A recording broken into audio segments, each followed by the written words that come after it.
Assalamualaikum warahmatullahi wabarakatuh.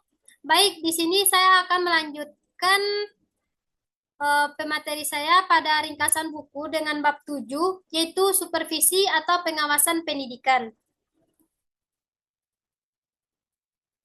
Yang pertama, hakikat pengawasan supervisi. Pengawasan sebagai mendeterminasi apa yang telah dilaksanakan, maksudnya mengevaluasi prestasi kerja dan apabila perlu menerapkan tindakan korektif sehingga hasil pekerjaan sesuai dengan rencana yang telah ditetapkan. Adapun fungsi pengawas menurut Siagian ialah proses pengamatan dari kegiatan dan pelaksanaan dari sebuah organisasi agar semua berjalan dengan baik dan sesuai dengan target yang telah direncanakan. Apabila target yang ditetapkan tidak sesuai dengan apa yang diperintahkan oleh pengawas, maka akan berdampak pada suatu organisasi tersebut dan bisa berakibatkan fatal. Pengawasan sebagai mendeterminasi itu pada perkembangan pengawasan pendidikan mengarah untuk memahami, serta diperintahkan untuk bisa menerapkan apa yang ada di dalam aturan materi tentang pengawasan. Tindakan tersebut salah satunya adalah kemampuan dalam memahami prosedur dan taktik yang terdapat pada supervisi. Apabila seorang menjadi supervisi, maka orang tersebut menjalankan tugasnya dengan profesional.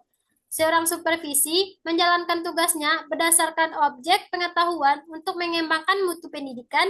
Sebagai contoh itu seorang kepala sekolah yang mengatur dan memimpin sebuah lembaga atau organisasi. Dalam sekolah, dengan kepala sekolah memimpin sebuah sekolah untuk dilaksanakannya proses belajar mengajar atau tempat terjadinya timbal balik antara guru dengan murid yang memberi pelajaran dan menerima pembelajaran. Selanjutnya, supervisi pengawasan internal dan eksternal. Yang pertama, supervisi internal. Supervisi internal pada pendidikan yaitu pengawasan yang dilakukan oleh pihak sekolah untuk memperbaiki pengajaran yang ada. Supervisi internal bisa dikatakan yaitu kepala sekolah. Kepala sekolah mempunyai kewajiban dalam tercapainya tujuan akhir sekolah. Kinerja sekolah tergantung oleh profesionalisme kepala sekolah karena seorang pemimpin sekolah bertanggung jawab atas seluruh maju mundurnya proses pendidikan di dalam sekolah tersebut. Kepala sekolah berperan memadu, menuntun, memberi motivasi kerja kepada semua pegawainya. Dalam supervisi pendidikan, seorang kepala sekolah memiliki tugasnya yang berat, yaitu memantau dan mengendalikan pengajaran yang ada di sekolah dengan baik. Menjalankan tugas sebagai supervisor kepala sekolah yang mengadakan observasi kelas yaitu berupa yang pertama, mengadakan pengamatan secara langsung terhadap proses pembelajaran guru mengajar di kelas.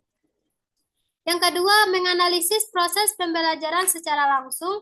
Dan yang ketiga, tidak berpartisipasi dalam proses mengajar. Selanjutnya, supervisi atau pengawasan eksternal, yaitu saling berhubungan dengan pengawasan internal atau dalam, seperti halnya pengawasan dilakukan oleh pihak di luar organisasi atau lembaga.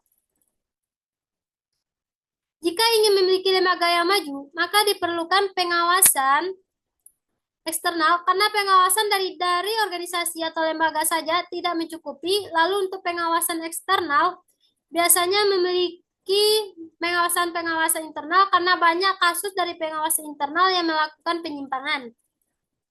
Menurut Sudanto, tahun 1987, pengawas merupakan segala bentuk untuk kegiatan untuk menilai hasil kerja seseorang yang sesuai dengan bidangnya dan digelutinya. Manfaat adanya pengawasan eksternal bisa lebih independen dan lebih objektif dalam menilai sesuatu dan memastikan sekaligus memberi jaminan tidak ada penyimpangannya material yang bisa merugikan organisasi atau lembaga baik jangka pendek atau jangka panjang.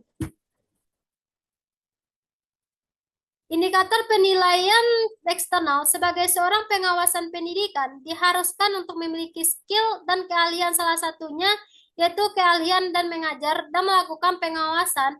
Hal tersebut tidak terlepas dari fungsi sebagai pengawasan, dan seorang pengawasan harus memiliki layanan dalam mengawasi lingkungan sekolah, baik itu dalam proses belajar mengajar guru dan siswa, sehingga nantinya dapat meningkatkan kinerja guru dan kepala sekolah.